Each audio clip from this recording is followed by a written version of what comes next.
अस्सलाम वालेकुम फ्रेंड्स, उम्मीद है कि आप सब खैरियत से होंगे। तो फ्रेंड्स, आज मैं आप लोगों के लिए पाँव के लिए स्क्रब बनाना बता रही हूँ और ये बहुत आसान है। तमाम चीज़ें आप लोगों को पंसारी की शॉप से मिल जाएंगी और इसका रिज़ल्ट भी बहुत ज़्यादा ज़बरदस्त है। वीडियो स्टार्ट करने से पहले आप लोग हमारे चैनल को सब्सक्राइब कर लीजिए और बेल आइकन को लाजमी प्रेस कीजिए ताकि आप लोगों को न्यू वीडियोस मिलती रहें।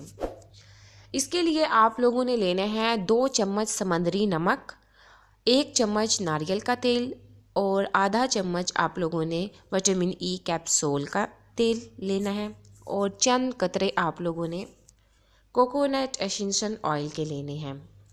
इन तमाम चीज़ों को आप लोगों ने अच्छी तरह से मिक्स कर लेना है और किसी भी डिब्बी वगैरह में रख लेना है। जब आप लोगों ने पाँव पर स्क्रबिंग करनी है तो इससे करने के बाद 15-20 मिनट के बाद आप लोगों ने नीम गर्म पानी से अपने पाँव धो लेने हैं।